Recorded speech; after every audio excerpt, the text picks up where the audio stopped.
Today we are visiting the Parlor, where the operators operate out of, under the leadership of Mags and William and Lizzie. We're going to see all the notable loot that you can get in here, as well as all the great items held by some of the leaders of the operators that you mightn't have known of. You can head on in, Overboss. Cheers, sir. Let's head straight in. Alright, now that we're inside, you'll find this place is, as you guessed it, crawling with operators. It's their headquarters, of course, so I would expect no less. There is a little dining sort of meeting room to the left here, as well as a barracks. Now, you can access all the footlockers, and everything in this entire building is free to take, whether or not you're sided with them, because you're the overboss. And at the end of the day, that means you can just take everything. It's a pretty sweet deal. Now, the first person that I need to speak about is Lizzie. She actually wears the armoured version of the operator's skirt, which is quite a rare item. You don't see too many of them. So if you want that item, you'll have, of course, to take out Lizzie. Going in here, we've got the Persuasion Test 8 and a little terminal on Lizzie's operations, let's just say. So, we're going to have a quick read. So, she's been doing tests for a persuasion formula, which you can find grenades scattered across Nuka-World. Test 1 goes as a flop. The subject, William, supplied me with, turns out was a jet head. Pretty sure that's what caused the reaction to the formula that he suffered. Killed himself seizing. Broke some of the equipment in the process. We'll need to account for that in future batches. Don't want to replace this stuff again. I just hope I didn't risk my neck sneaking into the far reaches of the galactic zone for nothing. Now she does 10 tests here, and there's even a wee holotape explaining a bit more on test 8. Test 2 was progress. The second subject was a heavy drug user. What else are we going to find around here? But no seizures this time. Spraying the target with the formula, however, didn't seem to have made persuading her any easier. Now, once I injected it, I feel like she started listening more attentively, but it was hard to tell over the screaming. On to test 3, I suppose. Finally, some real results. This subject was older, female, in her 40s, and looks like some kind of farmer or something equally awful. Applied the gas, and for a good minute, I was able to get her to agree with a series of increasingly less reasonable suggestions. Hand me that pen. Take off your shoes. Take off your clothes. She balked when I asked her to start mutilating herself, but still, progress. Going to have William prepare a room. I think our guest will be staying for a while. More general testing with Mrs. Farmer, who William's taken to calling Annette, after the janitor that disappeared back when we were still living in Diamond City. Important point later on, the three of them, Mags, William and Lizzie, did come from Diamond City, and a holotable detailed the story in a bit. Progress continues, though I'm finding that persuasion is still crucial to getting what I want. If I can't sell what my demands are, or if I can't sell why my demands are a good idea, there's a little chance my suggestions to take hold. However, when offered correctly, I managed to get Annette to put herself at greater and greater risk. Particular fun was had when I succeeded in convincing her to pick the pocket of a disciple in the market. Disciple managed to take a chunk out of Annette before I could intervene, but nothing some gauze and antiseptic couldn't patch up. Made sure to give the disciple's description to William. Can't stand it when people damage my toys. Now, by the 5th test, they decided it was time to run a real test of the formula. She ordered Annette to do a task outside the parlour, unsupervised. Give her a chance to run and see if she'd actually return. First step was, of course, getting her into a state that she'd want to run. After a few days of pain, I gave her a dose and asked her to collect some ingredients from the market, all by herself. Almost. William was watching me from the rooftop, just in case she did decide to run, and so we sat. A minute, 2 minutes, 3. Waiting in the parlour with Mags, I could see the disapproving frown start to edge in at the corners of her mouth. But 5 minutes later, who comes limping back into the parlour? Lovely Annette. Arms full of exactly what I asked for, even a new duration record for a single dose of the formula. Now, unfortunately, the wound she sustained during our prep ended up getting the best of her not long after. But still, we knew a success when we saw one. After our positive results with Annette, Mags requested some broader testing. First up, the market. While persuading Maddox's stall, I let a canister slip out of my bag, perusing Maddox's stall. Not sure if it was the noise, smell, or a dozen other possible issues, but the test went nowhere. Maddox responded to exactly 0 of my demands. I was hoping I could finally get the whole park a favour and get him to cut off that ugly top knot. Seems it was not meant to be. Test 7, more failure. Mags wanted to see if we were able to perhaps use the formula to get one of the local Brahmin trains to favour us with additional supplies, but no success. Another scenario to cross off the list. This batch had apparently gone bad without me realising it. Got the bruises to show for it. We'll listen to the audio tape in a moment. And number 9, finally another success. William brought me another farmer who responded much as the same as Annette did. A thread to follow, it would seem. And by test 10, we have our results. Caravans, no. Markets, no. But settlements, it would appear, are what the formula was made for. Maybe it was the exhaustion brought on by manual labour, the bad water, or something about that environment. But Annette's wretched environment appears to favour the gas. I decided I'd track my way back to the test subject's nine's little dirt pit and see what I could get to happen when I deploy the gas. Before I knew it, I had them feeding me their winter stores, handing over whatever caps they had, and ultimately convincing them their Brahmin stay was better in my hands. Or off they shuffled, sad but unable to refuse, and the looks on their faces, truly something to behold. Right, now let's have a listen to the tape. Just before we do though, I do want to show you the operator's armoured skirt. It has quite a nice amount of bonuses. 1 charisma, 1 endurance as well. Although, to get it, Lizzie has to die. To which point, yeah, she dropped the Merv grenade. We'll see that in a bit. In fact, you know what? I'll just show you the items now. We'll listen to the audio tapes after we clear this place.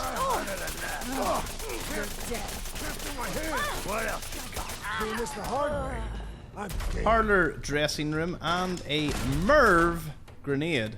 Now, this little baby packs quite the punch, as you can see. Its whole point of it is just to deploy into multiple grenades. Let's see how this goes. Awesome. William only has a parlor dressing key. He doesn't have anything unique. And if you do kill Mags, you will not get the hunting rifle that she gives. A relentless one at the end of a certain quest line. So that's something to bear in mind. Okay, so pretend we didn't destroy the operators. Just for a moment, we can listen to Persuasion Test 8. So this will be Test 8 of the Persuasion formula. Our subject here...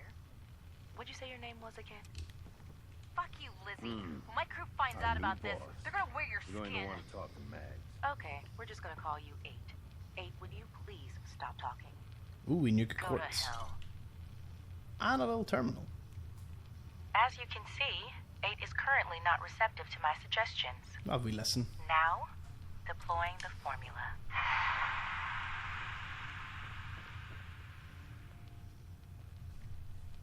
What? What the? Hey! Hey yourself. 8, how do you feel right now? Fine.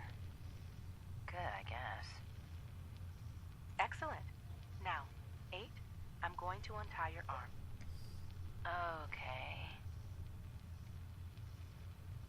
Now, 8, I want you to hit yourself. Hit myself? Please.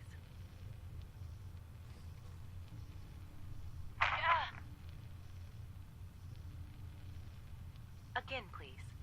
Harder this time.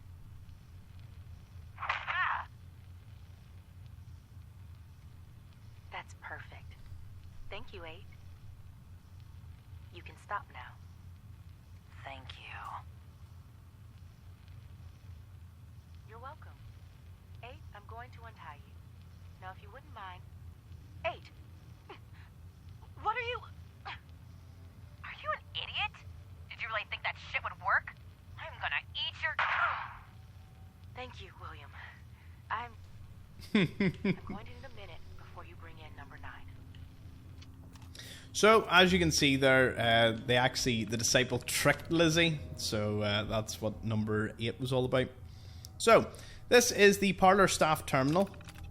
And there's the performances that's going to be going on. So, the Phantom of the Nuka is about a phantom that lives in the catacombs beneath a bottling plant.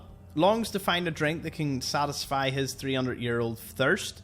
Due to his horrific appearance and self-imposed estrangement from society, his hopes of getting his hands on Nuka-Cola seem impossible until the plant hires the beautiful Christine. The Phantom is enraptured by Christine and hatches a scheme that he hopes he can unite the two of them together to quench his thirst for Nuka-Cola before his body dries up and withers away. The next one is the best little Nuka house in Boston. Miss Nona, strangely, runs the Nuka House, a soft drink establishment that she built outside of Boston. She wants to serve all of the locals delicious Nuka-Cola 24 hours a day. But a crusading television reporter who thinks milk is healthier for your body wants to shut her down. It's up to her and her friend, the local sheriff, to stop the reporter in his tracks before it's too late. A soft drink named Desire. Kim and her husband Tom work at the local Nuka-Cola plant. Tom and Kim are responsible for coming up with new flavours, but they've been stuck for over a month. If they don't come up with a new flavour soon, they're afraid they'll both be fired. Enter Vivian, Kim's sister from small-town Mississippi. With her southern charm and her bigger-than-life personality, she moves in with Kim and Tom, looking for a better life in the big city. Together, the three of them learn the best flavour can't come from hard numbers and science. It's all about happiness, togetherness, and friendship. Fizzy Rob, the quantum maker of Sweet Street. Fizzy runs a drugstore with his assistant Mrs. Lovett, where he serves delicious and refreshing Nuka-Cola. His customers love the place, but they're longing for a new flavour, something eye-catching and amazingly bold. In desperation, Fizzy starts sending random ingredients down a chute to Mrs. Lovett, whose laboratory's in the basement. Lo and behold, after mixing all the ingredients into her cauldron, Mrs. Lovett is startled to see a beautiful blue glow. Is this the start of a taste sensation that will propel Fizzies to new heights? Of course, regarding Nuka-Cola Quantum, that's like an origin story and a sort of production. Now, these are memos. It's best we start from the bottom. I know the best little Nuka house in Boston features all sorts of foot-stomping musical numbers, but we cannot allow guests to get up on the tables and dance. We've had far too many people slipping and falling. If you see a guest standing on any furniture, kindly ask them to be seated. Been to a few shows like that before. With the Halloween Spectacular coming up next month, we need to strike all the best little Nuka house sets and start working on the Phantom and the Nuka sets immediately. We usually have the sets under construction in the backstage areas a month before the show, but no one has had the time. Looks like we're working after hours this week, folks. Come see me for specific assignments. And the final one, with the cutting staff, we're going to have to ask all the stage technicians to perform janitorial work. That means sweeping, clearing dishes, fixing minor damage, and cleaning the main dining area. And before you all come grumbling, remember you're all lucky to have a job at all. According to Mr. Huxley, the Parlor is one of the most expensive attractions at the park with the worst visitor turnaround. I'm doing everything I can to keep us open, I just need your help. Okay, that concludes most of the Parlor. There's one final room with a master lock. If you don't want to do that, you could just take the Parlor dress and key off Mags. If you are unsuccessful at pickpocketing it, let's just say they won't be too kind to you. Now that you got the key and you can go inside, you can pick yourself up a pretty nice pack automatic rifle. It's strange that it's a packed one. I'm assuming that they were maybe just wanting to see the design or something. Then there are Mother, it's Mags, and Maggie, it's your mother. You can listen to either of them in whatever order you want. There's an advanced lock safe and a foot locker. So, let's have a listen to Mother Mags first. Mother, it's Max. Thank you so much for your tape. It kept William, Lizzie, and I very entertained during our time in the holding cell. We found the part about refusing us our inheritance particularly amusing, because that money is ours. Years we spent under your thumb, trying to be the perfect little dolls you always wanted. Both have the scars to prove it. So if you think we didn't earn every cap that's due to us, then you're even dumber than I thought. We're coming for those caps. Our new boss. And there's nothing You're going to you want can to do talk to stop to Matt. us. Okay, so you might wonder what's the context of that. Well, there is a reason they're no longer in Diamond City. So let's listen to Maggie, it's your mother, and I'll have a wee walk around as we listen. Maggie, it's your mother. I want you to know your father and I, we take no pleasure in this decision. But at this point, we don't have a choice. You and Bill have dragged the black name through the muck for the last time. What they say you two and that Wyeth girl did to those classmates of yours. True or not, defending you both again and again. It's gotten to the point we can barely do business in this town anymore. You two have cost us so much. And are you repentant? you sorry? Of course not. Well, we are through defending you. You're going to accept the exile the town demands. You're going to leave Diamond City for good. And you will never, ever see another cap from your father or I again. You had every chance in the world to make this right, Maggie. Well, we are done giving you chances. Awesome. Right. Unlocking her terminal will give you a load of information regarding other leaders and, well, their thoughts on it. So you get Mag's perception on the Disciples pack and Gage, as well as Coulter. So, the first one is the major player, Nisha. Taken by raiders at a young age, believes deeply in the power of violence and makes her a dangerous adversary. That said, has a penchant for justice among her own, stole gang from previous leader by gaining their respect rather than through graft or deception. Irritatingly hard to exploit people like that. Ultimately, acts as a stabilising agent among the Disciples, means Nisha's place in their hierarchy should not be tampered with. Dull but the right move. Any other disciple in that role would likely lead to utter havoc. Dixie springs to mind. True psychopath. Clever, devious, bloodthirsty. Suspect she's responsible for the death of at least 3 operators since her arrival, very likely more. Takes and treasures souvenirs from her victims. Someone meddling with her toys might be able to get her to do something rash should the need arise. Granted her current position by Nisha, probably to support the girl's vanity, much less likely to turn on her boss if she thinks she's respected. Thanks to that, she doesn't seem to honour Nisha's authority, doesn't appear to have plans to claim leadership for herself, and best of all, for us, it stays that way.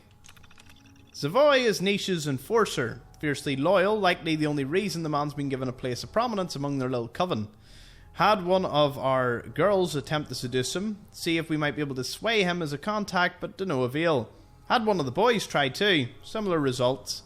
Suspect he's probably working for or with the only person he has eyes for, would explain the loyalty. Mason is the current pack leader of the Alphas, or the Pack Alpha, displaced his 2 predecessors by tarring and feathering them, sending them out into the wastes. Pack law states members can only shame one another, never kill. Both former Alphas were never heard from again after being given the boot. Acquiring proof of their deaths could be useful leverage. We'll send out a search party, see what they can turn up. Otherwise, the man's more a nuisance than a threat, like the rest of the pack. Now this is Gage, one half of the alleged masterminds behind the Nuka-World plan, clearly as much of a rube as the rest of us. It does seem that he honestly believed in Coulter. Now though, he just seems worried he's going to share Coulter's fate if he doesn't get things back on track. Not wrong, undoubtedly moved on to his new overboss to protect his own neck. However, man does genuinely appear to believe that Nuka-World can be used to make us all rich, so he does have some value. Coulter, no one's problem anymore. Idiot. As you can tell from all the pack leaders, none of them particularly like Coulter, which is quite humorous.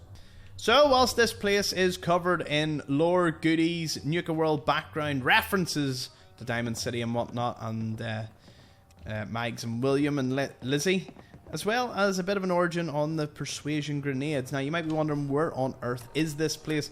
It is located north of the Nuka-Town USA and the market, right before you get towards Fizztop Grill and Fizztop Mountain. And yeah, that concludes the operators. On to the pack now. Thank you for watching.